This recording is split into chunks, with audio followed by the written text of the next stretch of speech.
I wish you guys could be in the green room before we come on air, especially on Fridays, because it's Funky Friday Kev style. He puts out some of the best tunes and let's just say gets us full on in the mood. It's Casual Friday here. It's Kevin Says, and there's nothing casual about that. Here we go, squaddies. Get ready.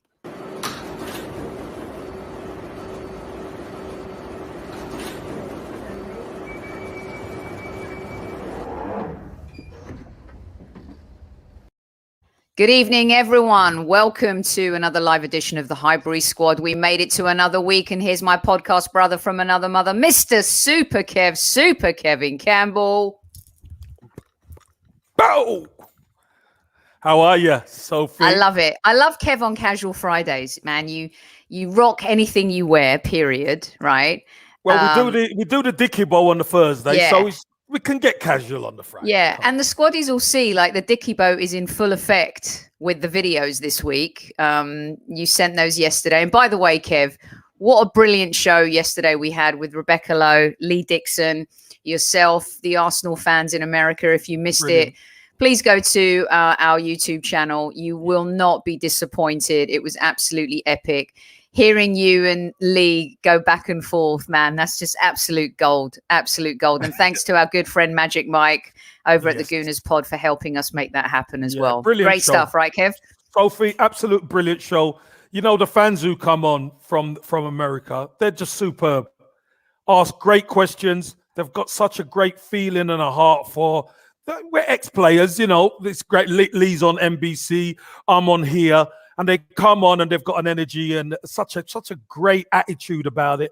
It was brilliant. Even the squaddies, everybody together just makes it so special. Exactly. And our squaddies are alive and well. It's your turn tonight. You know, this is your show and it's all about you and Super Kev. I am not going to stutter. I'm just going to get straight into this. Here we go. It's Kevin Says, and this is, we've done 28 of these. It's unbelievable. And this is part one for this week. Here we go. And hello. Marks out of 10 for Kev's dapperness. It's a 10. Fire. Hi, everybody. This is Kev Says. So 3 questions. I want to be really quick with these so we get plenty of time to discuss it. Right. Question number 1. Has Arsenal made progression this season? The last 23 games, there's a stat sheet out which says Arsenal are second in the form table. Have Arsenal made enough? Have Arsenal made progression? So that's number 1. Now, this is a really fascinating question for me. When I heard it, when you sent it to me last night, we were going back and forth online with a few Gooners. Yeah. Because they've been putting out the form table since January. Squaddies, this is all about you. Get involved. What do you think about what Kev just asked? In my opinion, I've always been of the ilk that it's a good sign in some regards, but the league starts in August, depending on COVID, maybe September, but August. It doesn't start in January. And our Achilles heel for years and years has been this lack of consistency in the Premier League. It's been under Wenger, it's been under Emery, and it's been under Arteta. That culture shift of that lack of ability to stay engaged for 38 games really has been problematic. And costly. Costly. Like, you almost thought that we would go on a run. This is why I go back to Emery's 22 unbeaten game run. I think that's the last time that we went on like this run, and not that it ended up being significant in the end because we didn't qualify for the Champions League, but it's progression, it's habit, it's doing the same. It's like winning, Kev, right? So that's my 2 cents. And I know that we're going to get yours at the end of the show. Let's go to some of the squaddies. Here we go. Let's start with the always positive Newman. 0 progression. If anything, we've gone backwards. From table looks okay because the last 4 wins when the season was over. I mean, it's harsh, but in a sense true, Kev.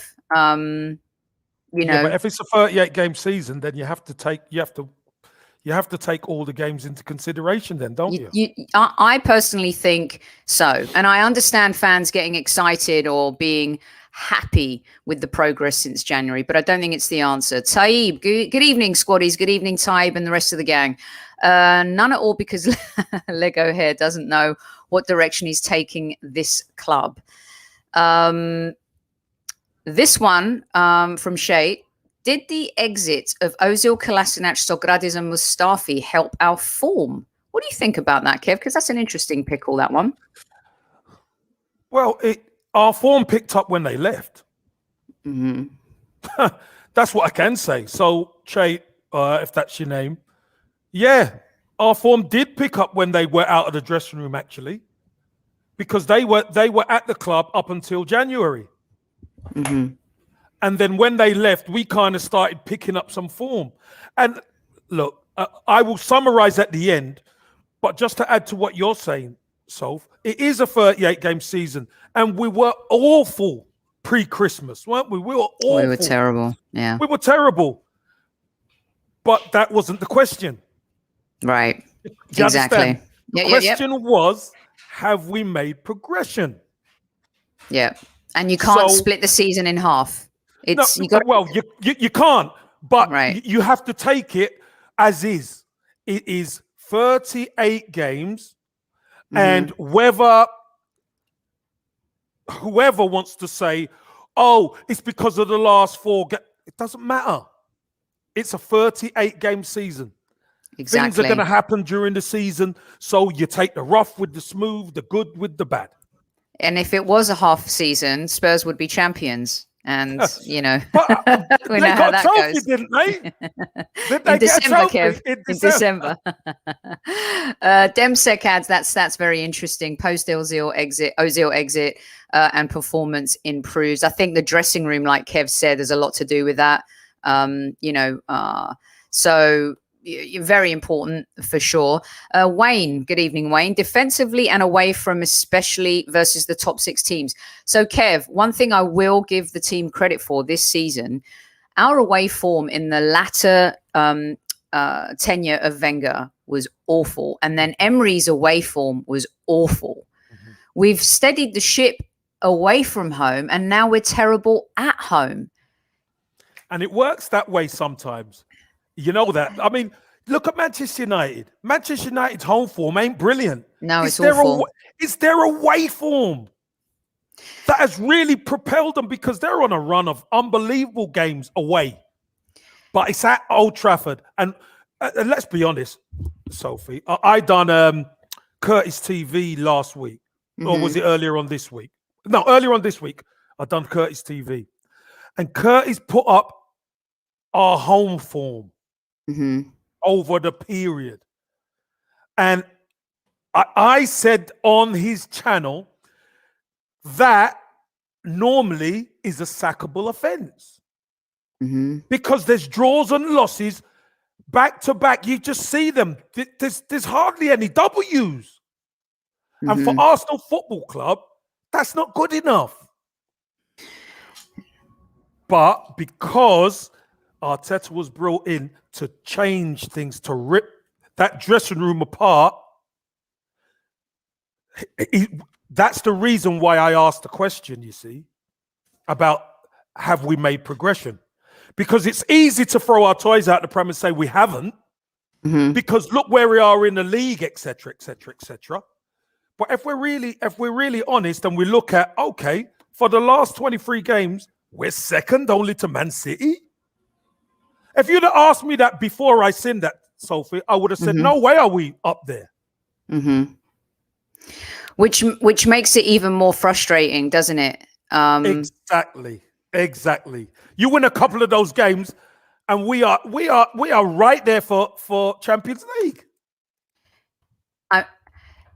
That's where, like, why the other night I was talking about, I wish he'd had more faith in Pepe earlier than Willian. Like, stop playing Willian, like certain players. And it's all hindsight 2020. And yes, Raul, Kev is going to deal with you lot today. There's no doubt about that. But that's the shame of it. The early part of the season cost us the rest of the season. And can I add to what you just said about Pepe? Yeah. So if you remember, I think it was just after New Year, I think, where I said to you that Pepe's doing a lot of work on the training ground because the pennies dropped. I mentioned that to everyone when you went on the show the other day. Yeah. Right. He's doing a lot of work. And look at his form. I'm not saying he's a well beater now, but he's a lot more consistent. It seems like he's understanding the game a lot more, what is required of him. And he's producing a lot better consistently. Do you understand what I mean? So yeah, no, totally. It takes it for me. If you don't, and I know this might sound crazy for some, but if you don't go through the hardship, he doesn't realize that he needs to work. If he gets played with the same attitude, it's easy.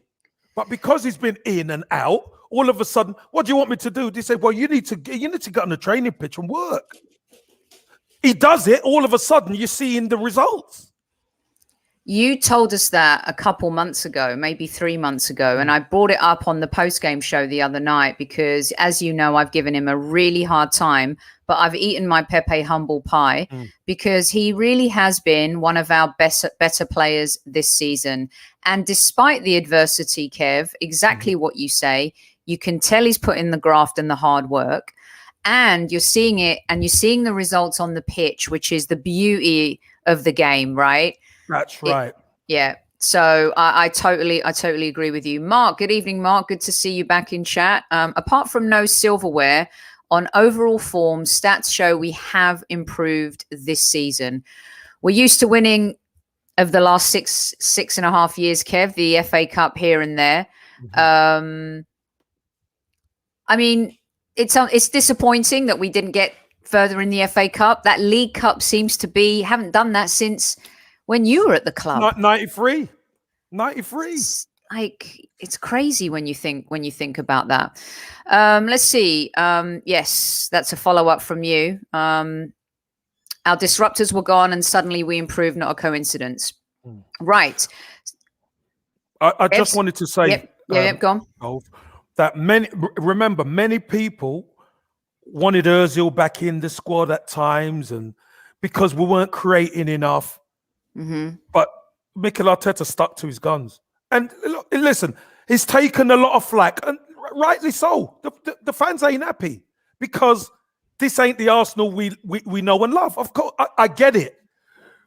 But you know, when he comes out and he says we are making some progress. Now that's why this summer is so important, because you know what, Soph? If we can get our home form half sorted, we'll be in the Champions League spot. If we get it half sorted out, we'll be in the Champions League spot. So again, that's why I asked the question, because you know, sometimes we can't see the wood from the trees because we got anger in us, and the way we performed in the semi-final, both legs, was awful. It was awful. And I get it. I agree. It was awful. It was. And I know some people are talking about Pepe's stats in the Premier League, but Pepe literally drove us and dragged us to the semi-final of the Europa League. In the group stages, I think it was just but one game he didn't have an assist or a goal. He was top scorer in the tournament. He definitely led by example. I think Anik brings up a good point here, Kev. I'm going to put this one up here for you. You talked about stupid mistakes, right?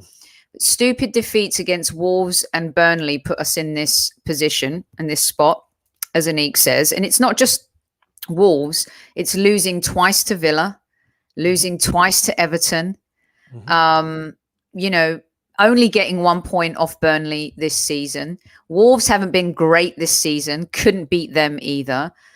These are we've improved maybe against top 6 teams, but again, regressed against the lower half teams. The lower half teams. And you know what? I think that's the difficult thing to take, because when players are up for the big games, you should be up for the big games because they're the easy ones to be up for. But it's the Burnley at home where you've got to really, all right, we know what Burnley bring. We've got more quality than them, but what we got to make sure we do, when we cross that white line, we fight for the right to play and beat them. That's the mentality you have to have, because they're going to try and rough you up. They're going to defend deep. They're going to make life so difficult for you. But we haven't been able to undo those teams. No, and it's not rocket science that those teams come aggressive to us, Kev, and very physical, and we still haven't learned our lesson. Our good friend Danny from a Bergkamp Wonderland is in chat. Hey, Danny, good to see you. Kev, look at these stats Danny's put up. Home goals, 422 against 21. Away goals, 431 against 18. Do you know what, Danny? That is brilliant stats. But do you know what, Sophie? I want to chuck a little question into the squaddies. What does them stats tell you? What do them stats tell you about 22 goals at home, 21 goals against, and away 31-18? What does that tell you? And then I'm going to address it once we get a few answers. I'm going to address what it is from a pro point of view. Okay.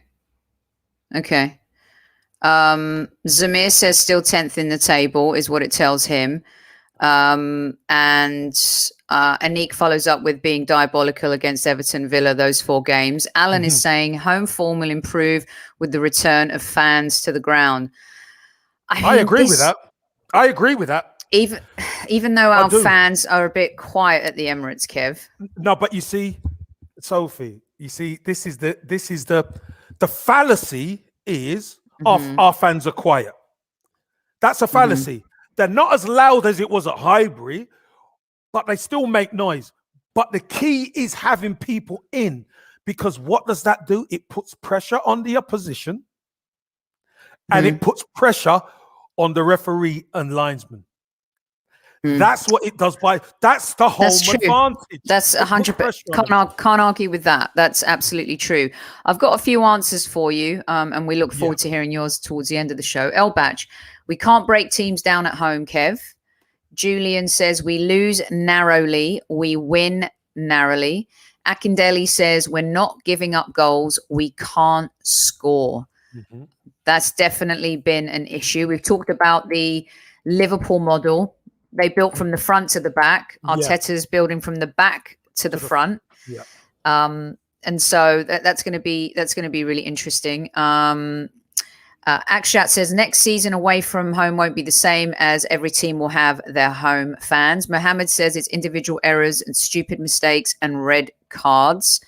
Osteoman says we have to do the same next year, the same with away wins against top six with crowds back, Kev, in stadia, before I will believe. So a lot of different takes. Tom says, and maybe our away form will be rubbish again because of their home fans. Well, I mean, we don't know how how that's gonna roll out, but I think the away form, that's definitely something we've had to improve on because of how poor we were under Wenger and Emery away from home. So the fact that the defense has been tweaked and is improved, the away form's been improved, but there's been a sacrifice for gaining those gains in those areas because we can't score as many goals and our home form has now suffered. So it's just about, again, finding that consistency. GD says when teams defend deep, we can't break them down at home. Right. Now, I could answer. GD, very good. There was a couple in there who spoke about breaking teams down, etc. Away from home, what happens? The opposition come onto you. The opposition come onto us. Then when we win the ball, we can break, we can catch them, we can do whatever we do. We can score goals away from home. Why? Because the opposition come onto us. At home, you've seen it. Teams are happy to just sit in and say, come on, Arsenal.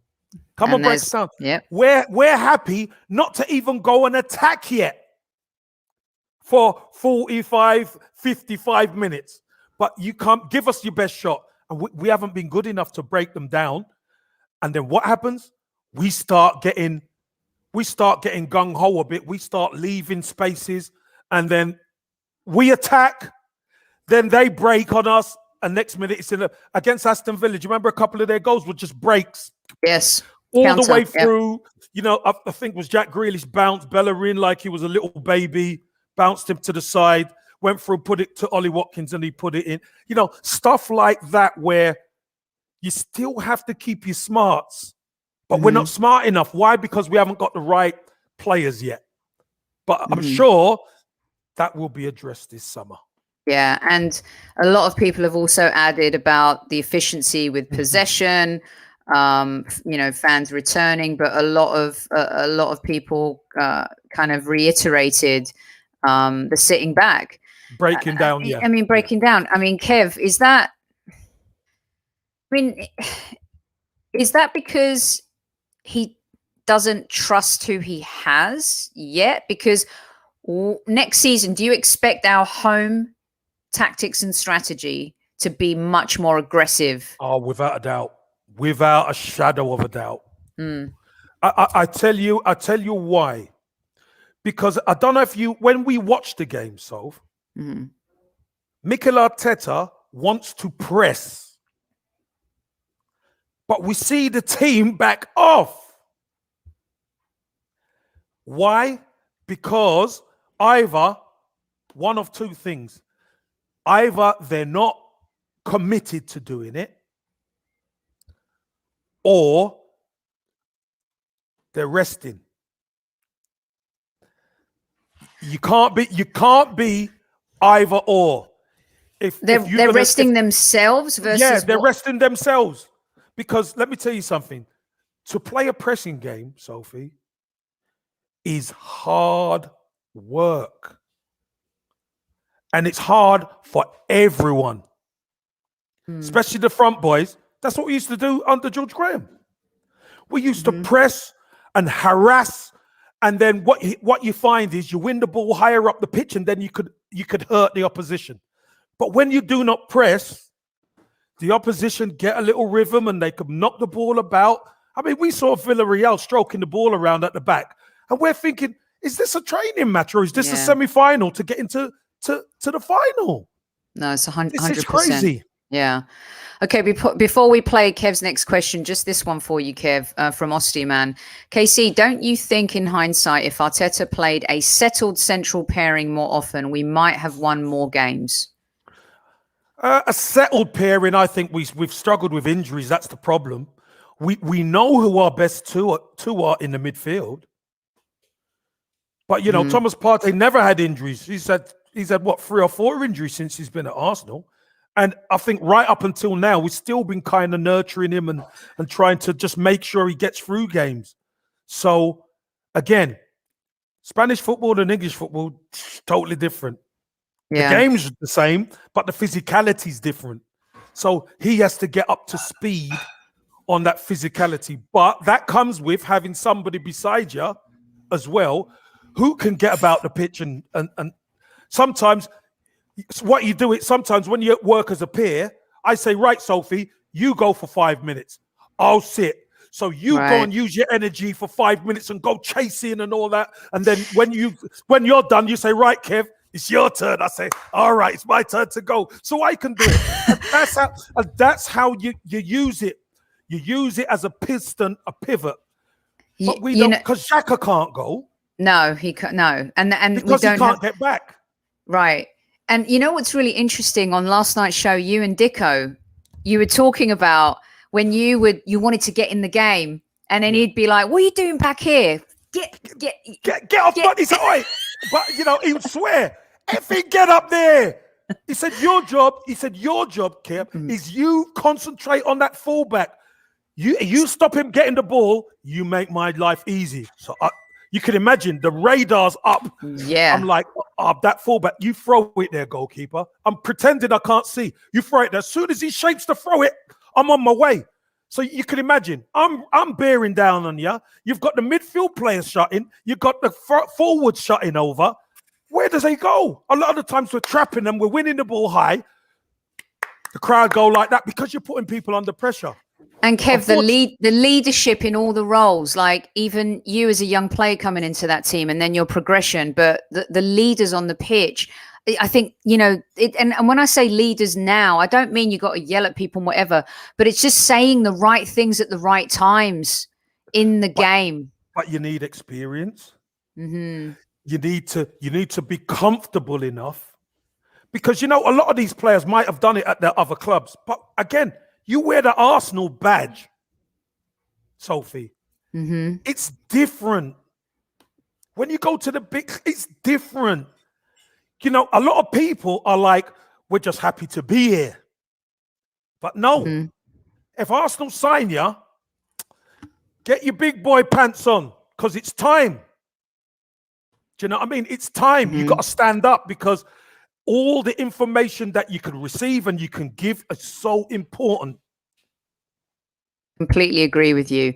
I want to find this comment, because I'm going to put it up on screen, because it goes to your second question, and also what we're just talking about now goes to your third comment about leadership. It all fits in.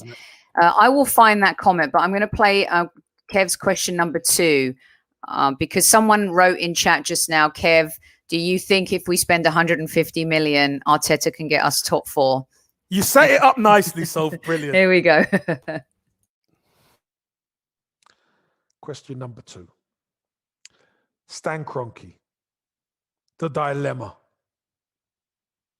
Obviously, people want him out and the protests are hot. Yet we want him to open the checkbook. Is there a number that makes Arsenal fans happy for him to write the checks? That's a very important one. So that's question 2. All right. Good evening to all 300 of you in live chat joining us here for Kevin Says. The chat's moving so hard. I'm trying to find that comment. But basically, Kev, someone asked that question. If we spend 150 million, do we finish top 4? I don't personally, I'll go first like I always do here. It's not about how much we spend. It's about spending the money on the right players for me, right? Martinelli is a gift, and he's a gift that will keep on giving season after season, touch wood. Fit now. No more excuses, right? No more excuses. Right. No. There you go. No. But he also has to be played, I think, on that left side. He's got a pickle next season, Arteta. He's got a bit of a pickle. And it's a good pickle. It's a good pickle. Every team needs to have a pickle and a headache when it comes to choosing players and stuff like that. Right. I'm just going to fire these off to you, Kev. Yeah. Okay. Rayhan says 250 million. Whoa, that's a lot of money. Where are you getting that from? Where's he getting that from, Kev? Well, listen, there might have to be player sales, and the 150 you mentioned before. We're going to have to raise some funds in the transfer market. Mm-hmm. But we're going to need Stan to write a check. We're going to need him to write it. He's going to have to. Now, that's why I asked about a number. And that number that Rehan says, it might be, if he wrote a check for 150 and we raised 100 in the transfer market, we could do some bits. Yeah. We could do quite a bit with that. Because certain areas we need the quality, and certain areas we need the numbers. Like a backup for Tierney. Yep. I think he's so important. And you know what? Some Arsenal fans have been turning their nose up at Bertrand. I'm like, what? Okay. Who would they go for? Because you got to remember, a lot of the players who you would like, they only want to be starters. Yeah. And more so now, there's no patience in football. It's instant gratification. That's right. And the world moves very quickly. And as we've seen, we've fallen behind. And that's a gradual progress. But my goodness, it happens so much quicker in a couple of seasons. Look, next year, City are going to strengthen. Chelsea are going to strengthen. Man United are going to strengthen. You know, even teams around us like Everton will strengthen. You know, question for Lee. It's not about how much. So what is it about then, Lee? Okay, let us know, Lee. Here's one for you, Kev. I said this to you on a show a few days ago, and it keeps coming up. And I know we laugh because it's like, come on, why would he come? But we gave our reasons why he would come. He could actually be captain. He could be the Don at the Arsenal. He could take over that dressing room. We'll all be forgiven if Stan writes a cheque to sign Grealish. I think some Arsenal fans will be absolutely shocked if that happened, but they'll be pleasantly shocked. They still might find ways how to beat him with it, because why didn't he do this before? You understand what I mean? Yeah. But the fact of the matter is, if he done that, I think it might sway some Arsenal fans. I think it might. Because that would be such a marquee signing. I mean, whoa. I mean, does it make me so fickle to say if you sign him and then you build on him, though? It's not like around him. Yeah, it's not like those seasons, Kev, where we just sign Ozil, we're done. We just sign Santi, we're done. We just sign Alexis Sanchez, we're done. We're talking about Grealish, Basuma, a Hakim. I know some of those. We're just someone of that ilk. Hakimi, Emerson, whoever at right back, Aaron's or whatever. Someone of note to us stronger. Saliba comes in. All of a sudden we're starting to look. Hold on a minute. Yeah, this looks kind of sexy. This looks kind of strong. Julian says 100 million. Well, Mr. I tell you what, Mr. J84J. Let me just tell you, if he wrote a check for half that, I'll be happy. I'm telling you. Yeah. I think this reiterates kind of what I said from Knucklers. It depends on how the money's spent, and the history shows our recruitment's been poor. Kev, it's the biggest pickle.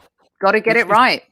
It's been the bone and the problem at the club for a decade, Soph. Do you think this is true? At the club.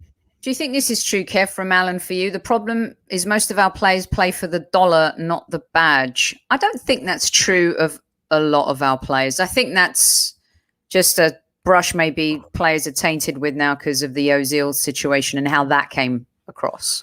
Well, here's what I will say, Soph. And I'm gonna say what Alan's put in is sometimes it feels that way. And I tell you why it feels that way sometimes, because I always say it, and we go back and forth about it quite a bit, Soph, when I say it's the players when they cross the white line, and it winds people up, I think, sometimes. For me, keep droning on about it. It winds me up sometimes. Yeah, exactly. It winds you up, right? But the fact of the matter is, and I think you heard Lee Dixon mention it last night, when you get on that pitch, you've got to do your job. You've got to do the job to the best of your ability. Are the players doing the job to the best of their ability? I don't think they have been, because they've proven in the past that they can do it to a higher standard.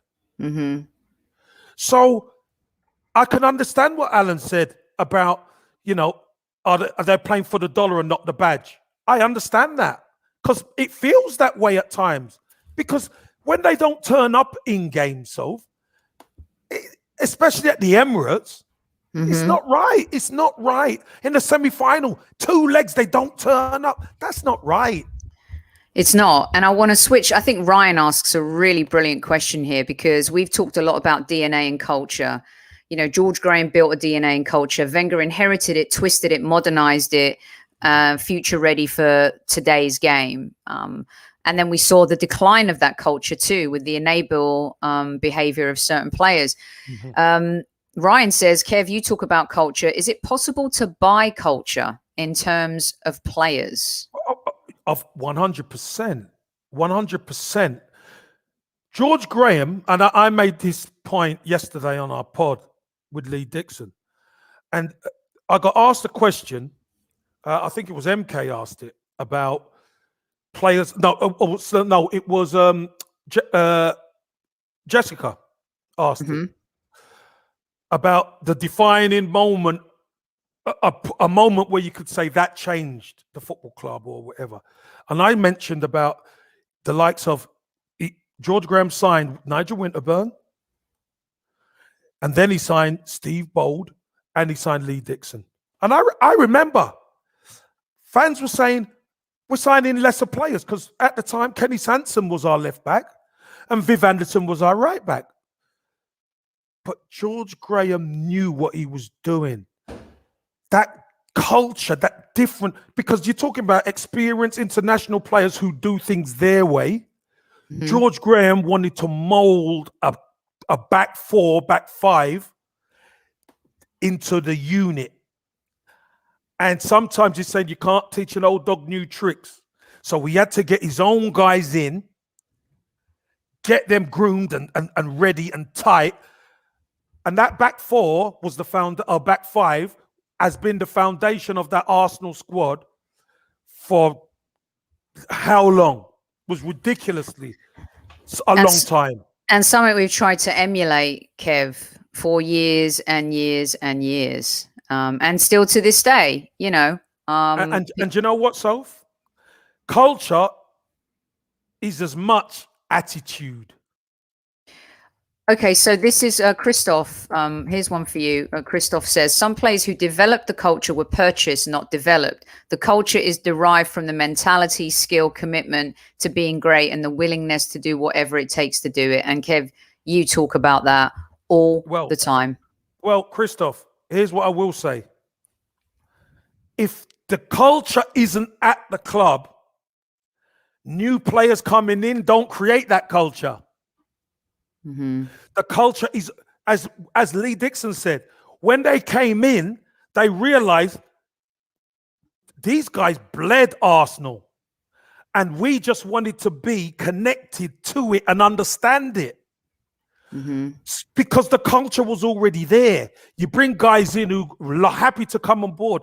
That's why when you see a lot of the ex-Arsenal players, your Perry Groves and your Lee Dixons and all that, they are all Arsenal because they bought into it straight away. They got that feeling. And it's so important to have that in the club. And that's what Mikel Arteta's trying to do. We've got it with the Hale boys, which is superb. Mm-hmm. But we need more of that to gel and mesh together. Yeah, you know, I put Lee's comment up here, but just to the juxtaposition to what you're saying. When I got my first job at 20th Century Fox, Kev, I was excited anyway. It's 20th Century Fox, right? But then on the first day, you go through this 2 days, it's maybe 3, of induction, okay? Mm-hmm. And the first day, the first thing you do is you put your bag down and they take you around the lot. They show you where Marilyn Monroe had a house for a time. They show you where they created The Simpsons, where they first shot Star Wars, how Elizabeth Taylor's Cleopatra nearly back. And you're like this, your eyes, you're losing your mind. And I think that's what, when you see Saka wearing the number 7 shirt and during the Rocastle celebration of his life and his contributions to Arsenal, something you talk about all the time, your induction, that's the trigger, that's the trick. Make people feel that DNA and culture the minute, not they cross over the white line, the minute they just enter the door. They come into the club, Yeah. And yeah, go on, Kev, because I think what Lee says is interesting. Yeah, what Lee's saying is interesting, but you cannot recruit without the money.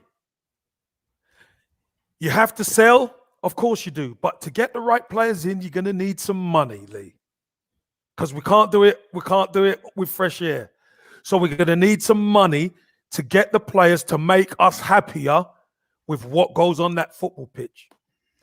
That identity we need. We just saw it there. Yeah. We do need an identity. SJ says, and a few of the listeners tonight, and good evening to all 370 of you in chat. This is great stuff, guys. Keep it coming. A more experienced manager will help. The problem is Kroenke doesn't invest and is absolutely clueless how to run a football club. Kroenke needs to go. But with that same token, this is a huge transfer window for Arteta and Edu, Kev. Big time. And you know what, Soph? This is what I will say as well. They've brought some additions in who have helped to a point. They're still finding their feet because the club ain't where it should be. Mm-hmm. But who they recruit now is going to be the make or break of them. This summer. Saliba was signed before him. Yes. Signed Gabriel. Tierney was signed before him. Yep. He signed Thomas Partey. Yep. Yeah. So when you start going through, you look at the additions, you look at the youngsters who have come through, have made a difference. One thing Mikel Arteta hasn't really done is what, Sophie? He hasn't really bought forward players. No. So this is why I'm saying this is where people are talking about a Buendia. Brock the Neck Newman. They're talking about a Buendia or whoever. This is where Mikel Arteta is going to earn his corn. Mm-hmm. It's this summer. Because he has to bring cover left back in. He's got to get a right back. Has to. He needs a partner for Partey in there. He needs another squad players in there, midfielders, because Tobias is going to be gone. Odegaard's probably going to go back. Real Madrid will keep him. He's shown enough. Kev, I think we need a CB as well. Do you know what, Soph? I don't know whether Mavropanos, for instance, comes back and he likes the look of him because he's not seen him. Do you understand what I mean? He's not seen him. I'm sure he's getting reports from Stuttgart and stuff like that, but no, he's not seen him. We don't know. I mean, all 400 of you in live chat, let us know, because Mavropanos, though, I would rather he came back and was an option, and let's see, and put the money into that number 10 or that a striker. That top end of the pitch, right? Yes, yeah. But again, this is where we're going to know how things plan out and how the plan goes, because there's been no better form player, midfielder in the league than Joe Willock over the last couple of months. Mm-hmm. Look at Joe Willock. Look what he's done for Newcastle. He's kept him up. Scored goals, been excellent. It's unbelievable. I wanted to put this one up from Yannis before we get to the last question, because there's so many comments. So as Kev's asked, I'll try and get to as many as I can, guys. The type of recruitment always depends on the culture. Our lack of the latter is why we've seen the likes of Willian, Luiz, and possibly Bertrand instead of what Leicester do. Now, Leicester seems to be the club, Kev, that most Arsenal fans are comparing ourselves to, mostly because you can't. It's totally different brand, gravy, culture, owners. You go. But you see, here's the thing, you see, Soph. Leicester can take punts on players nobody knows. Arsenal can't really, because Leicester are a good club, but Arsenal are a giant. Arsenal fans are kicking off about proven Premier League talent, let alone players who, you've never heard of. Look how Johnny Evans worked out for them, Kevin. We snobbed it. Exactly. We had, our nose was up in the air at it. Yeah. So again, you're damned if you do, and you're damned if you don't. That's why this transfer window is so important for Arsenal. And Mikel Arteta and Edu have to get this right, because do you know what? From the first question about getting going, there has been some progression. Yeah, there has been some progression. Not as much as we'd like, but there has been some progression. But as you quite rightly said before, so we have to hit the ground running next season. There's no messing around how we were at the start of this season. Right. Because if it is, he'll be out of a job. Absolutely. He'll be out of a job. A lot of people are saying Mavropanos won't fit because he's not a ball-playing CB, Kev. But it's been proven that this season we've needed adaptability and a plan B. And I don't think if Rob Holding can play, I'm sorry, if Rob Holding can play in that position, for me, maybe Mavropanos can as well. But so the question is, can Mavropanos defend? Never mind, be a ball player. He can pass it from A to B. That will do. That will do. Is it? I mean, this back three more than a back two or a back? Kev, I know there's certain, like David Luiz, of course, everyone used to talk about how he fit a certain system. There's certain players that fit a certain system. If he's going to play, doesn't he ultimately want to play the 4-3-3? Yes, he does. He definitely wants to play 4-3-3. Definitely. That means you need 2 athletic centre backs. 2 athletic centre backs, not 3 at the back. 2. Because what's going to happen is your fullbacks are going to push on. And a lot of the time, 2 of them might be marking one player. And if one of the players can't run, the striker's just going to keep getting down the outside. But if both of them can run, we clean up everything. That's why Liverpool have been so dominant.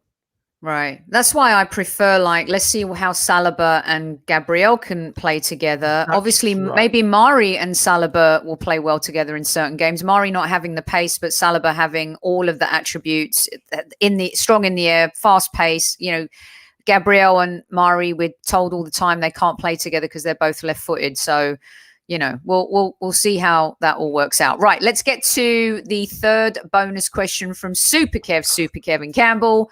You 420 of you in live chat. Happy Friday night, everybody. We hope that you are safe and sound wherever in the world you might be. We're so grateful that you are here with us. Here we go. Get ready. Question number 3 and the bonus. Martinelli, ESR, Saka, and Pepe. Are they our front 4 for the future? They're still very young, these guys. Are they going to be our front 4 for the future? So, question number 1, has Arsenal made progress? Obviously, there's a stat sheet that says in the last 23 games, Arsenal are second. So, question mark, is it? Stan Kroenke, the dilemma is, obviously the protests are hot to get him out. Is there a number on the checks we need him to write that will make people think, change their stance? And is Martinelli, ESR, Saka, and Nicola Pepe our front 4 of the future? So, I look forward to hearing from you. I look forward to dealing with you, speaking to you, chopping it up with you. And if I have to rock the neck of you, all right, you take care and let's get this show on the road. Kev says. It's my favorite question because I love the way you got those eyes that you had in that picture I put up a few months ago when you were 16 playing for the Arsenal, Kev. They haven't gone away, those hungry eyes. It's insane. No, always hungry. Always hungry. I'm just going to get straight to this because after you and Lee last night, I went away thinking about this when you sent me the video. And I was saying to myself, you know what? They're so talented and they're so good. But there's certain times in a game where you need a little statesmanship.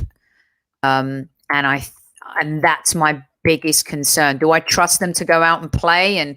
But when there's adversity, they haven't had the elder statesman around them this season to help them. It's all been on them. So Lee says, answer to question 3, I hope so. Julian says, for the future, yes, but not for next season. Tell us why, Julian. Why do you think this? And look, it's been proven this season that maybe Lacazette, Xhaka have been the older players that have helped. And I would say like Tierney's mature. You know, he just has this maturity about him where he's helped players. Old head on young shoulders. Yeah. Keith says, yes, they are the future. If you're going to say no, Akindele, let us know why. Mask Gunner says, yes, front 4, but plus 1 more experienced player. And Keith enjoys that you're breaking the neck right here. Yes, Keith. This is a really good point, Kev. We need a clinical striker out of those 4 who can give us 25 goals. Do you think for the first time in 3 seasons, the Arsenal are going into this next season without having Aubameyang as the focal point of the team? And if so, what Victor's asking you here, is there someone that can do that? The answer is no, not 25. But you know what I'd rather, Soph? I'd rather we share The load. 15, 12, 10, and 8. Share it out amongst them, because you know what? The opposition, who do they zero in on if you're sharing the goals out? Because we have seen wide players score 15 to 25 goals. But if you share the load out, that everybody's scoring, you have to legislate for everybody. I think sometimes earlier on this season, teams were just saying, Aubameyang's not beating us. And we weren't good enough for any of the others to hurt them. Because the moment somebody else starts hurting you, they have to adjust. Mm-hmm. But they were making sure that ball over the top wasn't there. They were making sure they were keeping Aubameyang. You make sure he doesn't beat you. But we have to we have to be smarter as a team. Mm-hmm. You have to be smarter as a team. If Tom and a few others have put this in here, we've had the conversation about whether Balogun's going to go out on loan or be given that chance. Again, Arsenal having to nickel and dime a little bit. Does he save us money in this area? Maybe in the long run. Maybe in the long run. Because if you look, if we've had our worst season, when you look at how many goals Pepe scored, it's not a bad number for the amount of games that he's played. And if you can counter that, Saka's got to get more goals, hasn't he? ESR's got to get more goals. I think someone wrote something about Foden. And of course, there's just a much more talented team. But Manchester United, you get goals from Greenwood here and there, Rashford, Cavani, Bruno Fernandes, mostly penalties, but there's still goals. Pogba chips in. Mm-hmm. Do you know what I mean? And obviously Marshall, when he was fit, he put some goals. Once you're sharing the goals out, Soph, you are an absolute nightmare for the opposition. You are a nightmare because they can't zero in on one player. Because I tell you what, Fernandes is the danger. Tell you what we do. We zero in on the next minute. Rashford's putting it in your net. Greenwood's putting it in your net. Cavani's putting it in your net. It's a nightmare for defenses. But that's what we need. We need, and again, we're going to come down to it. Consistency. I've got one from Andrew for you here, Kev, because my biggest fear is that Saka and ESR are exhausted this season. We've relied on them a lot. You have brought this point up way before anyone else talking about you can't put it all on their shoulders. That's right. If Saka goes to the Euros, I'm not sure he'll play every game, but he's still going to be out there. It's training every day. Yep. Takes a lot of energy to be part of something that big, right? And monumental, playing for your country. So Andrew says, are we worried about that? And are they going to be able to play 30 plus games next? How do you see that, Kev? I see exactly what Andrew says there about squad depth. That's why this summer's so important. Martinelli will play more games. He's fit. He's proven his fitness. Scoring goals like he did against Pep, brilliant. Absolutely buzzing for him. Scored at Sheffield United, scored the other day. Looking the part, off the bench, brilliant. He will get more opportunities next season. But that squad depth is going to be the key, because you know what? I see after the Euros, Saka being able to go on holiday where the team's back in pre-season. Yeah. It's going to have to be. He goes on holiday. He has a break. And then you might not see Saka come into the team or in and around the team September. September, October time. Mm-hmm. Because you've got to let him have his rest, let him get back and let him get training again and let him get into it. ESR, I don't think ESR will go. No, he won't go. Euro. Yeah. So he can have a good rest in the summer. Get a pre-season under his belt and start gelling with some of there'll be new players as well. So I think that's important. He builds himself up. It's a big summer for Arsenal. It's really so big. It's so big.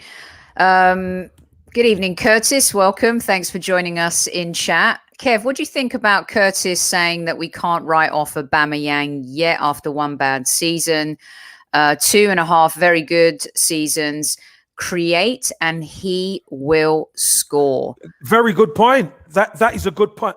I think this season has been a bit of an anomaly for Aubameyang. It's gone from one bad thing to another, culminating in him turning up late for the North London derby, getting dropped, and he just hasn't been himself.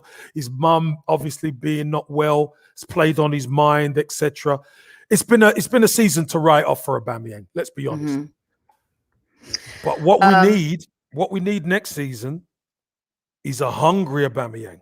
We need a hungry team. If the team's hungry and Aubameyang's hungry, Aubameyang gets 20 plus goals next year. Mm-hmm. He does. He gets 20 plus goals.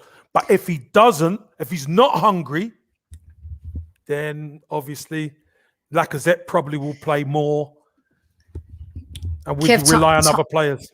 Time's going to tell real soon, because you and I have talked a lot about hitting the ground, running, and being ready. A lot of the squaddies and folks in chat are saying about how Arteta really needs to identify. One of the things I think that Arsenal fans have a pickle with this season is he's never been able to identify his best 11. And I've said to you a few times about giving him the opportunity, one more transfer window, to truly build a team in his image. So he doesn't have a Xhaka or a Chambers, or any of those inherited players, right? That he can really do it turnkey. But he's got to identify that really early in the season. And we're going to know if Aubameyang's going to be the guy. I think within a few weeks, we're going to know if this team is going to gel, and we have to know that there's no room for error. And I guess that's what a lot of the squaddies are asking. Well, there's always room for improvement. There's always room to progress a little slower, but get it done permanent. So what I don't want is it to look good at the start. Solve.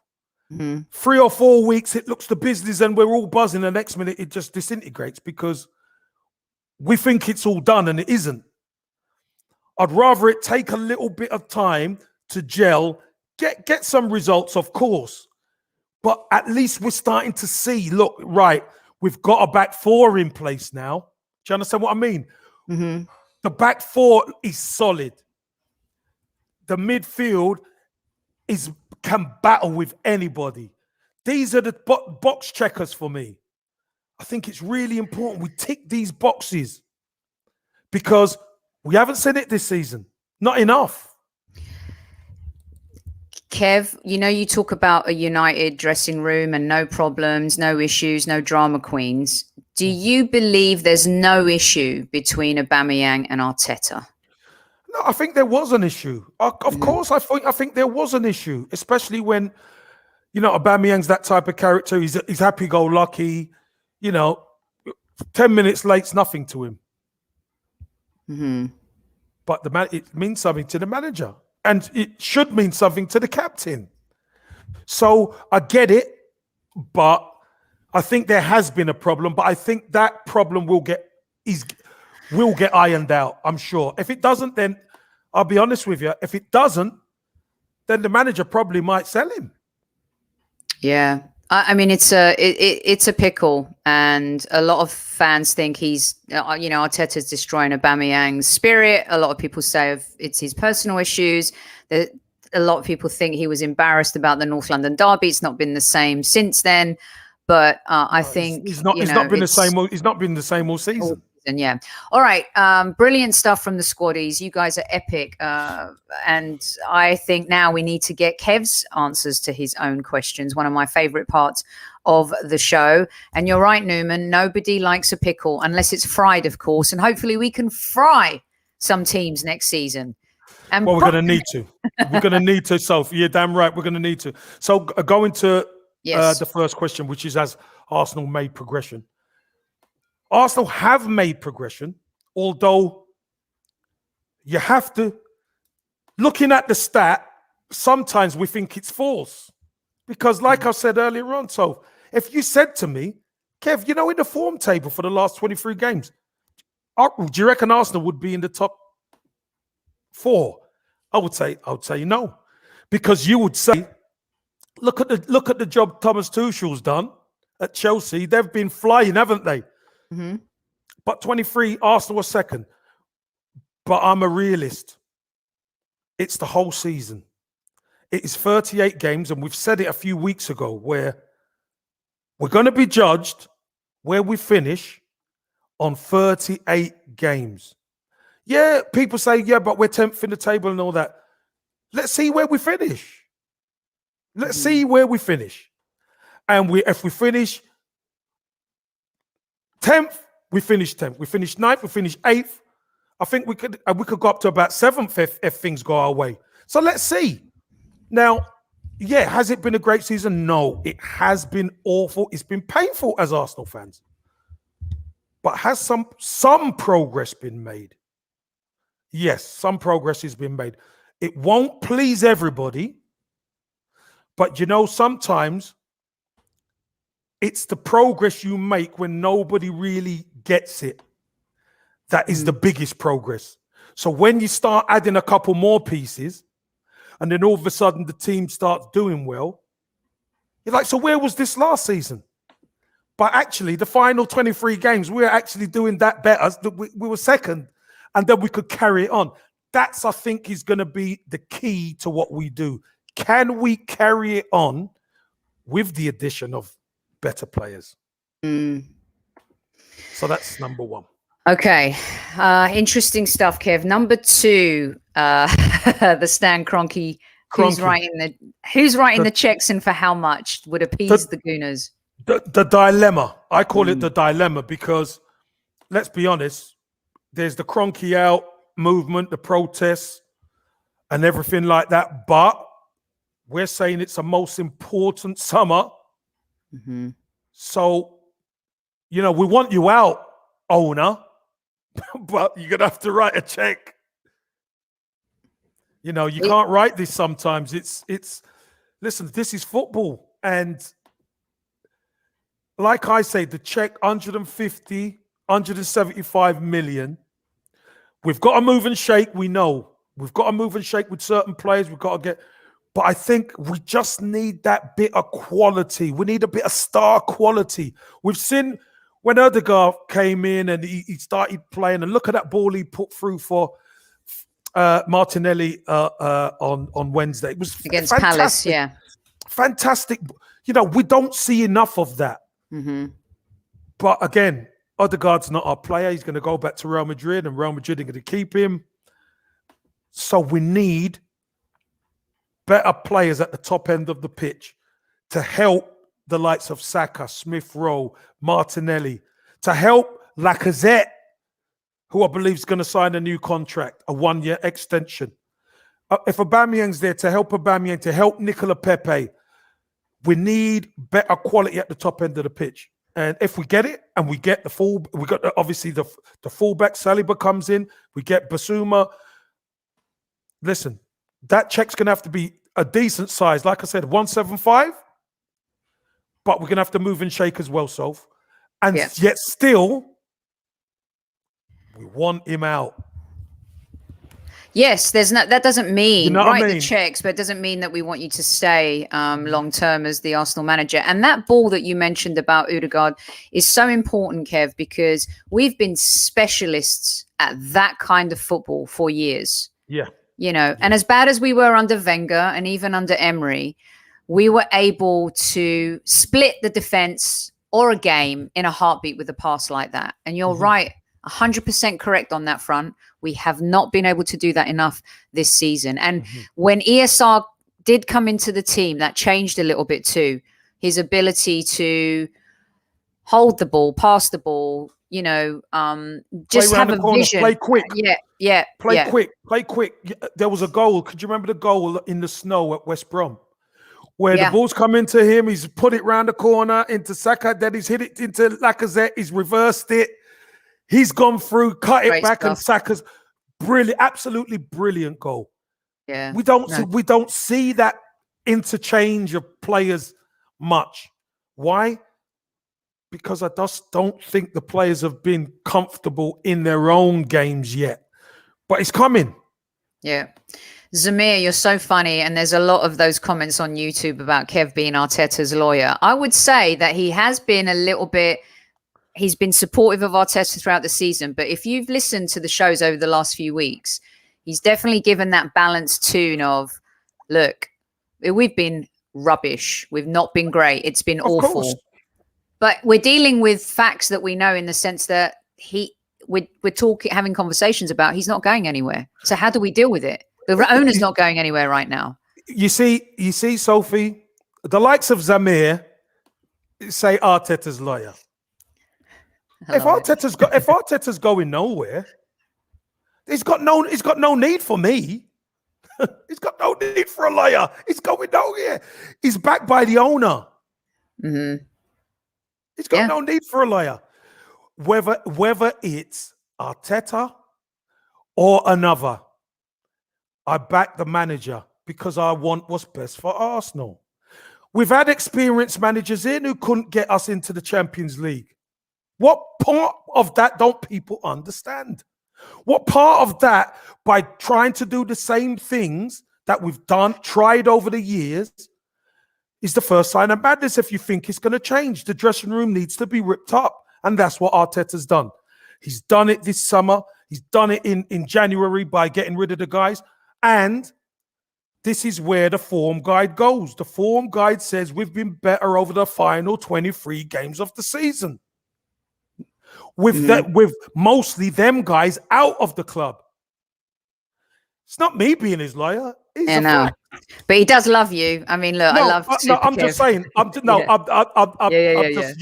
naming Zamir because he's a good lad.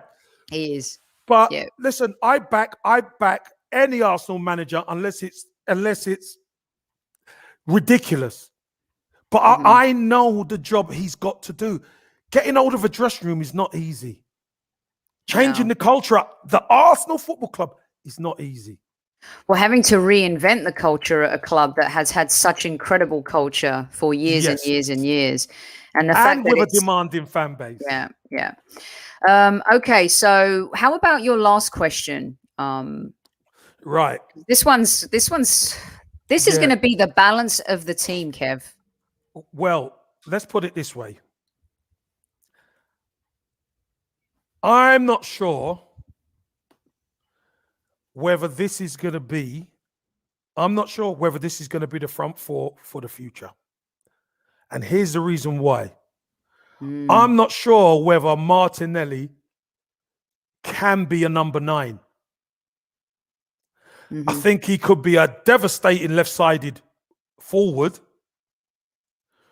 But a number 9, you need certain attributes, especially in the Premier League, to be top class. He can be world class in his position on the left, I believe. Now, it will take time to transition, but then you got Balogun coming. We can't rely on Balogun because Balogun hasn't even kicked a ball in anger in the Premier League ever. So, Lacazette, Aubameyang, I reckon it's going to be them two vying for spots, obviously, as a number 9. Aubameyang, we know, can play off the left, but I think there's going to be a lot more competition in that team, Soph. Kev, can you, Julian asked a question because I want to dovetail it with these two real quick because I know we're running out of time, but are number 9s going out of fashion now? And is Martinelli similar to Alexis? I mean, it's so funny how football is, the trends and the buzz and the false 9 versus the traditional. Like, what's your take? So, listen to me. Are number 9s going out of fashion? Just let me answer the question in one. Who's the top scorers this season? Yeah, of course they're not. Right. You tell me a Lewandowski, even the guy who's leaving the others lot across the way. I mean, Harry Kane, right? Yeah. They guarantee you goals. That makes all the difference. Man City had to play the false 9. Why? Because Aguero wasn't up to speed. If Aguero was up to speed, Aguero would be there. Totally agree with that. Because he is the killer. Yeah, and has been for years. He was injured. He had to adapt, didn't he? He had to adapt. Here's an even bigger one. Luis Suarez, Koeman went in at Barcelona and sold him, got rid of him, out the club. You can't cut it. Barcelona played the season without a number 9. Luis Suarez leaves there and goes to Atletico Madrid. He scored 20 goals and they're now 2 points in the league with 1 game to go in La Liga. That's a number 9. They make the difference. Mm-hmm. If you're juggling, Jesus ain't really a number 9.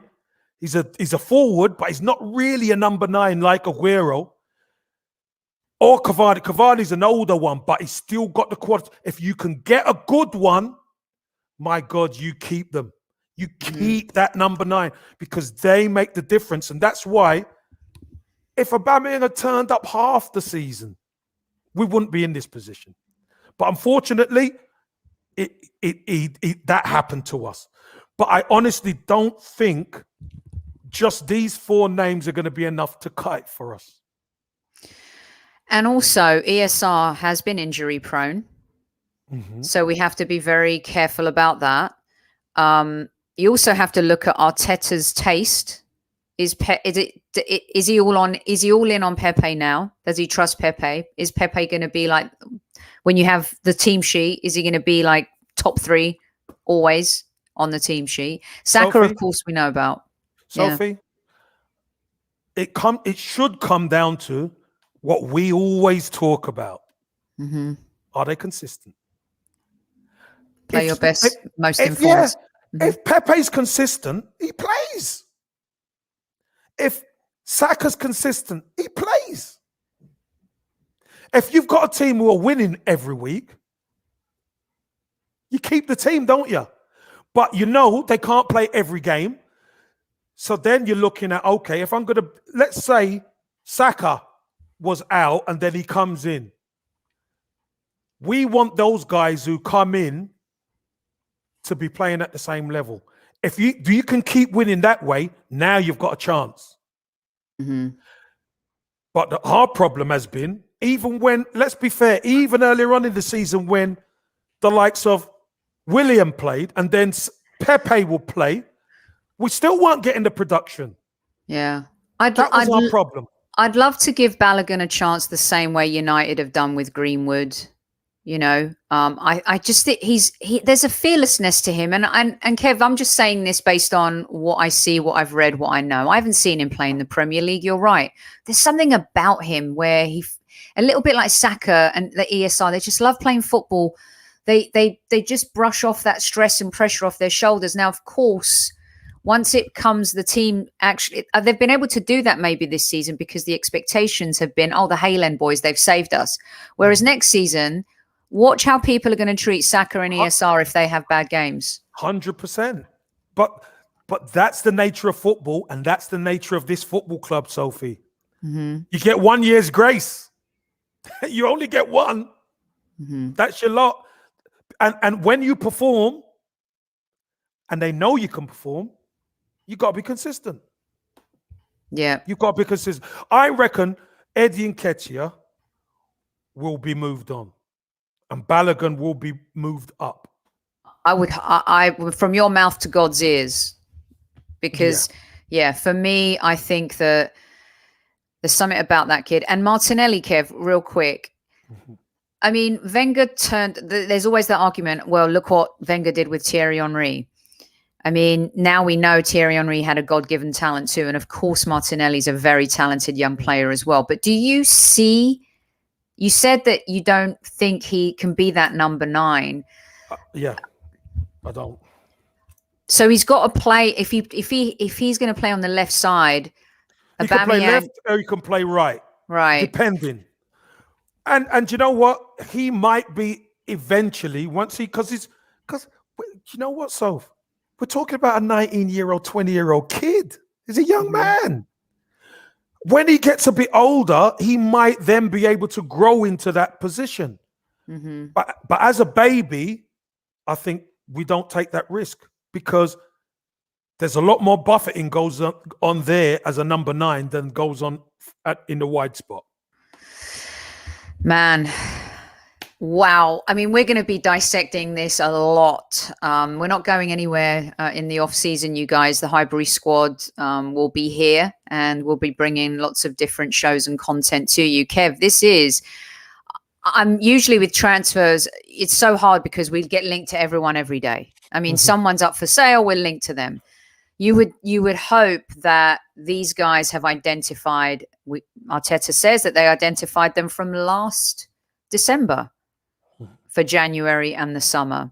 Yeah. So I'm hoping that we get the work done quick. Yeah, definitely. And you know what, Soph? Here's the other thing. If the names that get mentioned don't tie in with the way the fans feel, wait and see. Because you know what? I remember Lee Dixon, Nigel Winterburn, and Steve Bold coming to Arsenal.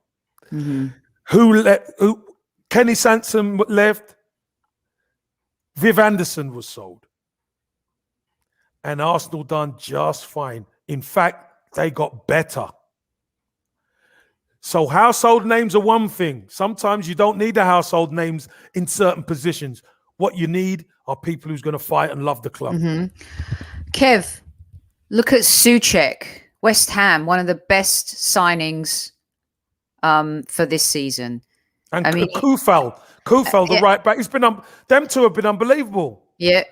But you see, again, like the youngsters this season, people know about them next season. So we're going to see how West Ham perform next season. This is the big test because it's always a problem to find a consistency. So let's see how they go. Yeah. And Kev, look what happened to Sheffield United. Everyone was lauding them last season. Chris Wilder for the big jobs. Even Nuno, Wolves, they regressed this season. And it's not easy to be consistent in the Premier League, but there's more expectations when it comes to the Arsenal. The Arsenal, without a shout. And you know what, Sophie? Damn right there should be more expectations because look at the club we are. We're the Arsenal. Absolutely. And there should be more expectations. But there's also should be understanding of the bigger picture because we've been in a bit of a rut for a long time. Definitely. And Raul, we've given a lot of credit to Moyes, actually. He's done a great job this season and under duress. And under duress, And everything he done turned to gold. Let's be honest. He brought Jesse Lingard in, and Jesse Lingard's been the most incredible player of the last few months. Yeah. It's been unbelievable. Danny's having a very exciting Friday night. He's currently reading the 86-87 Southeast Counties Division, looking at Kev's stats. It's 87-88 is the one you need to look at. Oh, there you go. Listen, Danny's usually spot on with his. I didn't play. This is the funny thing. I don't think I played a lot of the early games in that season because most of the time I was just training with Pat Rice most of the time. And there's other lads who were going for professional. So it's the interesting one, Soph, because I'm wanting to play hungry, hungry eyes. And Pat Rice has just got training with me all the time, doing extra. Brilliant. And he says to me one time, we train, everyone's on the coach. They've had their lunch and everything. I'm still out there. So we sit down on the balls like this. And he says, Kev, why do you think you're here training with me? So, young lad, I say, what is it? Is it punishment, Pat? And he says, punishment. He said, it's my job to get you up there. Do you reckon if you didn't have the talent, you'd be here? Do you know after that moment? Do you know when the penny drop moment? Man, was that a big moment? That was a penny drop moment because because you got to remember, the coaches very rarely tell you anything. They watch you and you got to get on with it and see how you go. But remember, I was playing in the youth team at 15. Well, that's why like people like Pat and Theo Foley and Geordie Armstrong, Yes. they're kind of the reason. This is why I want Arteta. We were talking about with Elliot from Arsenal Vision Pod earlier this week, having those kinds of assistants around you as well, Kev. But he's got, and this is where you see a lot of people have forgotten who is the under-23s manager. Mm-hmm. Steve Bold. Yep. So you want that knowledge to impact these youngsters. You want them to be able to, you want Bold to be able to transfer that knowledge. Mm-hmm. But you know the most important thing, Soph, is that the youngsters retain it. They digest it, keep it. They retain it, because once you retain it, and that's what Pat Rice was doing with me. He was making sure every day we done it. And he was making sure I retained it. And once you could retain the information transfer, then when George Graham called me to go over and play against the first team. Mm-hmm. The distractions, Kev, like back then, the social media, everyone talks about it, but still, there are players that don't give a toss about social media. Look at Ruben Diaz's interview the other day. He's won the Premier League for the first time. He's Football Writers Association Player of the Year. And they're like, how are you going to celebrate?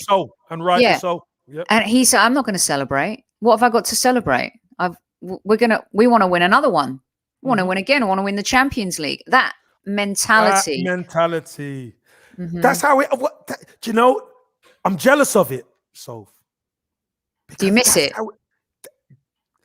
That's how it was. That's why you missed the dressing room. You missed the lads, because that was you win, you go again.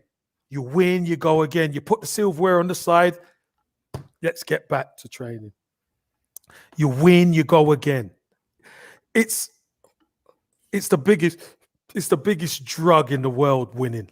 I'm telling you, it's the biggest drug. Especially at the Arsenal.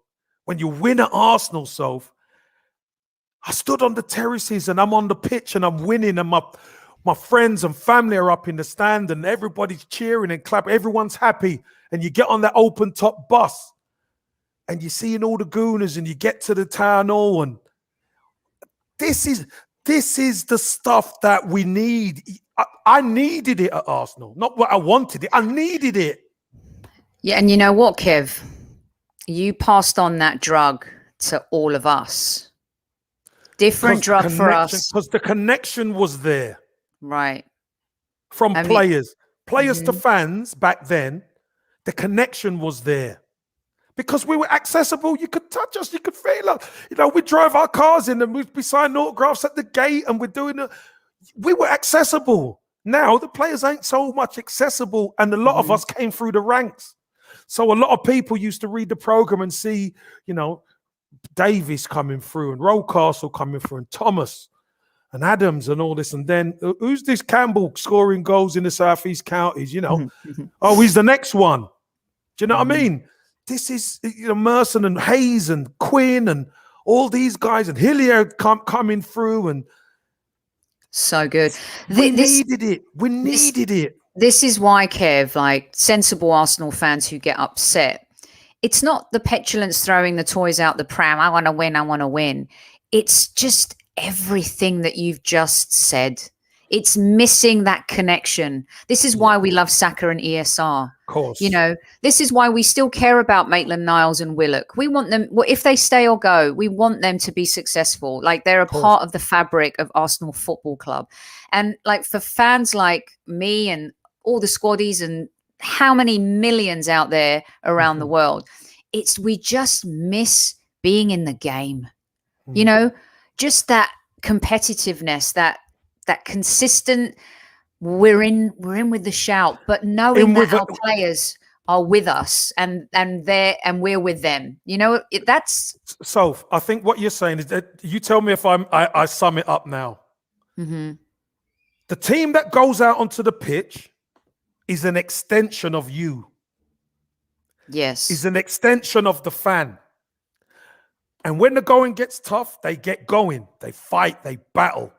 They get grimy. If it's someone else on the opposition who's giving mouthy, they're gonna have it. They're not gonna stand down. And they're built to win. And as a fan, you trust them. Because ultimately, that's what it is. As a fan, you've got to trust that team that crossed that white line. And at Highbury, most of the years, Arsenal fans had it.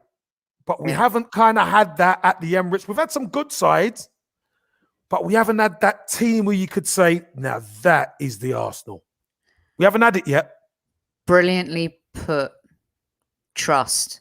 And the slogan this season has been trust the process, but it's been more with the manager than it has been with the players. Kev, absolutely brilliant stuff tonight. I mean, this is the kind of night where I could just go on and we could talk for hours and hours. Just really great insight. A lot of people want you to be Arteta's assistant. I can't because I'm his lawyer. According to Zamir, I can't because I'm his lawyer. Oh, so good, so good. You know what, Soph? Listen, I'm good for another 10 minutes if you are. Okay. All right, I'm good. I'm good because I'm good for another 10 minutes. And if there's anybody there who says, a little topic that they would like us to discuss, let's discuss it. Because you know what, so I know the Emirates is a wonderful stadium and everything, and we do say we miss Highbury, right? But we haven't had that really competitive team at the Emirates yet, have we? No. We haven't. We could have won it the year Leicester won it. Yeah, we bottled it. But did we have the right midfield? Did we have the right players? If we'd had a centre half and a centre mid, we'd have won the league. You put Kante in our midfield, we'd have won the league. Kev, I think that Sarjan, I put it up there because I think he'll say it. Sarjan Khan, how are you, my man? Awesome. Kev, when that Welbeck, now we're going into Super Kevin Campbell time, everybody. Yeah, this is what I love. Okay. Super Kev time. And I was going to do the YouTube comments, but this is too good. We could do that. We've got plenty of time, plenty of shows to do that next week. We'll just have a YouTube show, just with the comments. When Welbeck scored that header against Leicester, I don't think there was any Arsenal fan that didn't think, oh my God. Didn't believe. This is it. But because of exactly what you just said, Kev, those missing ingredients, look how Tottenham have wasted the Harry Kane and Son years. Wasted having one of the best strikers in Europe for 6 or 7 seasons, But you see, Sophie, why did they do this? Yeah, but you see, Sophie, here's the problem. This is the problem. Tottenham never had the culture of winning. Yes. We've had the culture. And that's why opposition fans look at Arsenal fans like, what's going on? Why are you so angry? Because we've had it. We've tasted the success pie. That pie tastes so good. And we've had years and we've had the Invincibles and we've had the doubles and we've had this and that and that. And even in some of our worst years, we've still brought silverware home. Tottenham's culture is not winning. Their culture is we play good football. Not we are geared to win. It looked like it was coming under Pochettino at times. And let's be honest, they give us a hell of a scare getting to the Champions League final. I mean, oh my gosh, that was the worst day of my football life. It was worse than us playing Barcelona, Kev. Much worse. Do you know, so it was the worst final for me ever. Liverpool against Spurs. Your two biggest rivals you've ever played against in your career. And everybody's asking me, who do you want to win? Nobody. And I swear, so I'm going to find it and I'm going to wear it. A t-shirt. Oh, I remember. None of the above. Could you remember Bruce? Brewster's Millions, where he's going, he tries to be a politician in New York.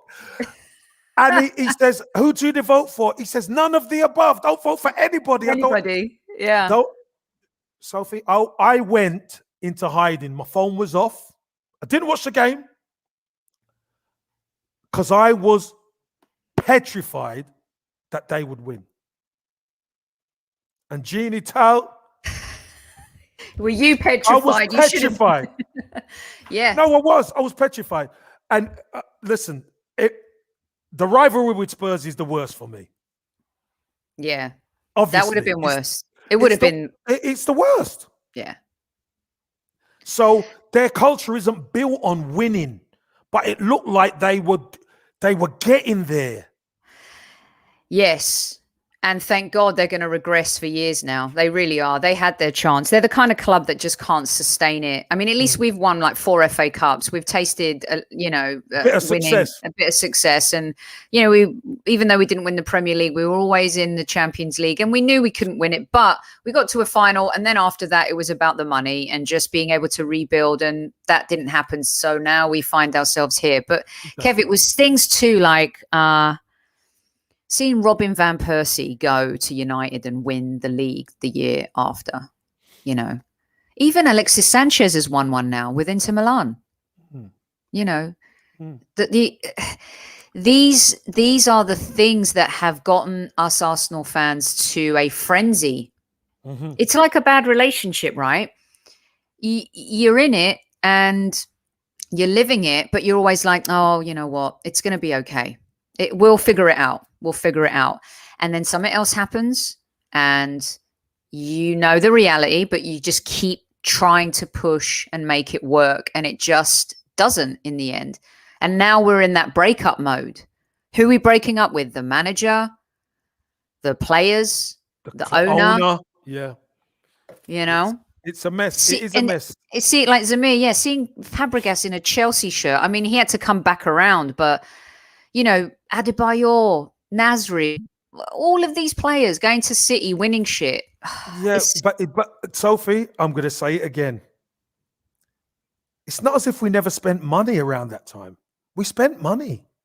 Mm-hmm. But our recruitment was so poor. Really poor. So poor.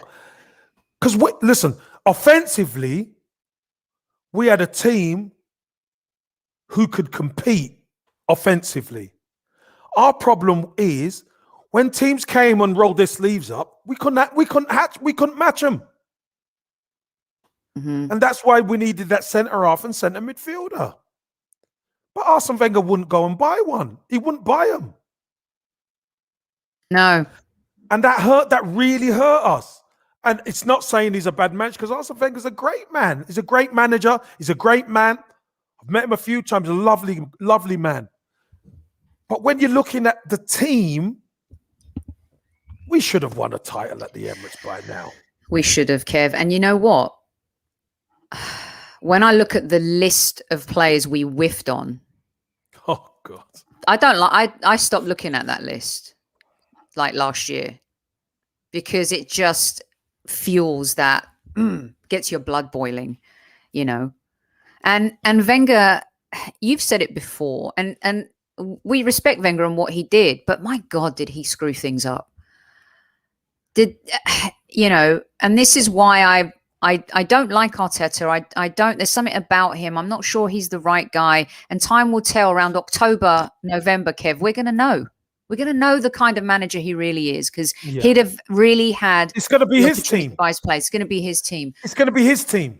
But this culture loss started under Wenger's watch. And the worst one is, absolutely this one. The 40 million plus one. I didn't mean to bring it up, Kev, but Aston did. Blame Aston. Aston, my man, Aston. It's Sophie. Do you know how painful that is now to me? You just mentioned before about number 9s. And that's a number 9. If he was at Arsenal, he took Liverpool right near the title. Mm-hmm. One guy made such a difference. He could have been that guy with Arsenal. And we had more offensive players at times. Yeah. No, I know. Look. Again, it's our recruitment, skimping, trying to save a buck here and there. Yeah. Nickel and diming, all that nonsense. Not wanting to deal with this agent or that agent or this person or that person. Cost us.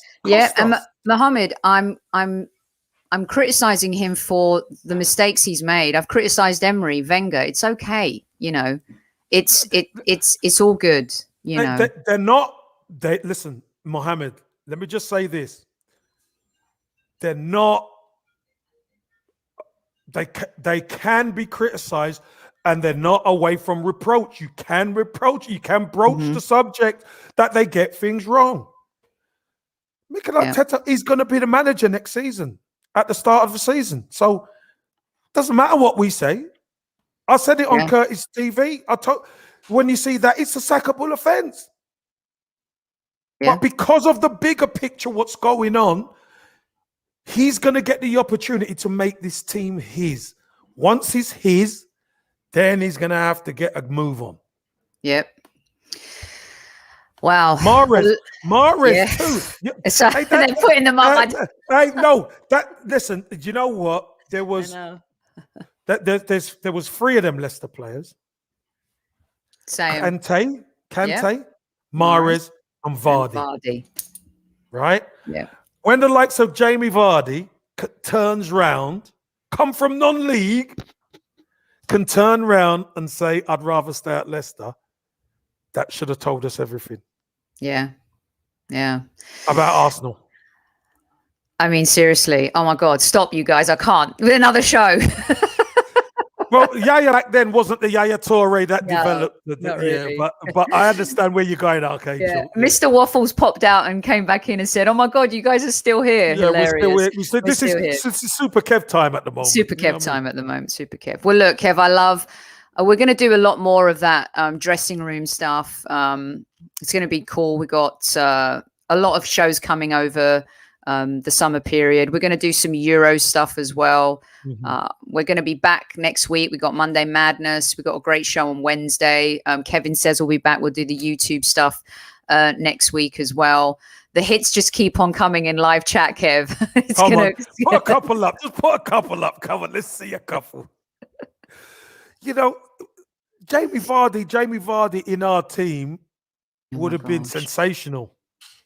But he rejected us. He rejected, We signed Sonogo instead. No, hold on. He rejected Wenger. He's rejecting Arsenal. Someone put up before, he rejected Wenger, not Arsenal. Rejecting Wenger is rejecting Arsenal. Yeah. So, whichever way you want to spin it, he didn't want to come to the club. Yeah. Because we weren't serious enough as a club. No. And players know. Players know because they play against us. They know. Now, when push comes to shove, they haven't got it down the stretch. Well, look, hopefully that will change. We've also proved the Arsenal badge shines brightly and signed players like Lacazette and Aubameyang and Partey and Gabriel. Without Champions League football, we were still able to do that. So the pedigree of the Arsenal, I think, is still out there. I think there's still top managers that would want to come and reinvent Arsenal and become the hero, Kev. We've talked about... without a shadow of a doubt, so managers would love to come to this club, but one thing they won't do, they're not going to put their reputation on the line if they don't get the funds to make the difference. I had a big Barney debate with Chris Sutton. Oh gosh, he's easy to get in a Barney with. Did you brock the neck, Kev? Listen, brock him up. Because he said, Kev, who would want to come to Arsenal? Who would want to come to Arsenal without European football and they're not the top side and da, da, da. I said, Chris, what you fail to realize is we haven't been at the top table for the last 5 years, and that hasn't stopped us signing anybody. Then his argument was, yeah, but you're not in Europe. I says, Chris, what you've got to understand is the Arsenal are the Arsenal, and it's London. Biggest club in London, right? One of the biggest clubs in the world. Players will die to come to Arsenal. He didn't like it, but he had to bite it. I bet. You know what I mean? I love it. Give it to him, Kev. I love that. You know, the truth is this, and everyone don't kill me for this, but it's true. We're a bigger club than Manchester City. Manchester City are just more successful than us. There's a big difference. We're a rubbish Premier League team. They're just more successful of us. Yeah. Lately. Lately. That's all. Because they've had the injection of money. But they're nowhere near a bigger club as Arsenal. Nowhere near. No. I mean, they couldn't sell out their Champions League games when there were fans going into the stadium. But are they have an unprecedented success? Yes. Have they won more Premier League titles than us now? Yes.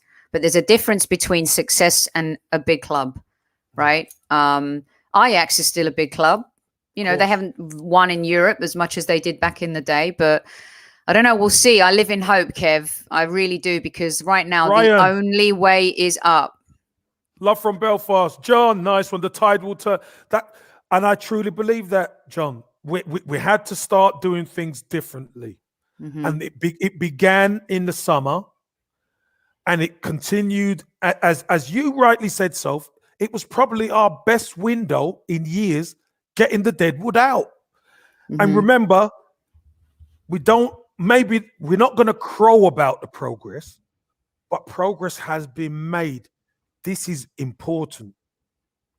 Because if we'd got worse, if we could have bloody got worse, if we'd have continued to just do what we've done before, we'd have been in the bottom half of the table. And I know we're not too far off that now, but we still got a chance to qualify for, even if it's the Coronation Milk Cup or whatever.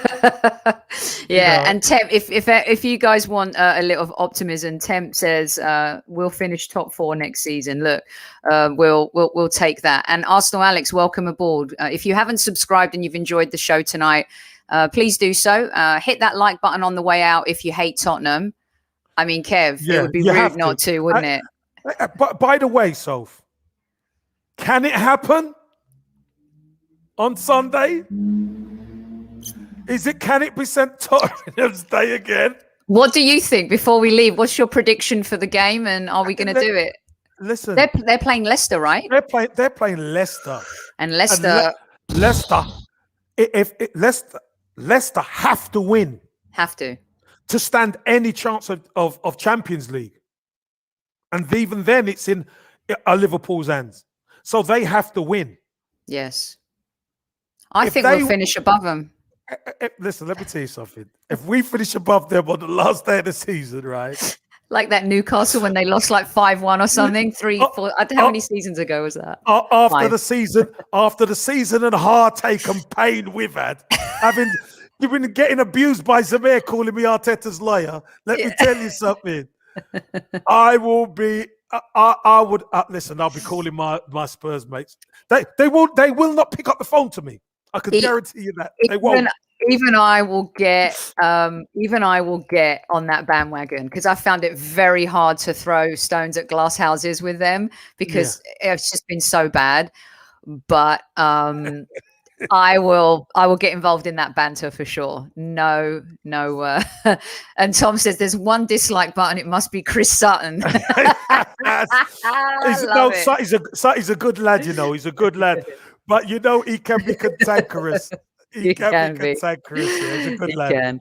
Well, look, Kev, we'll be back next week. Enjoy covering. My goodness, you've got quite an exciting weekend covering the Enter the La Liga race as well. Tomorrow. So yeah, enjoy they play that tomorrow. Wow, it's going to be unbelievable. Yeah. And yes, KC spending his Friday night with us, Mask Gunner. How bloody lucky are we? We do not take it for granted at all. And we thank him every single time he steps behind the mic to join us here on the Highbury Squad. More great things to come, Kev. You take the crew out tonight. Listen, it's not going to be like Lee Dixon done yesterday, right? Because I think somebody had a vice-like grip on him with that squeaky voice. So I hope you enjoyed the extended, Kev says. Yes. And you know what, guys? We love it and we want it. And we got to be able to trust it in the future. Up the Arsenal.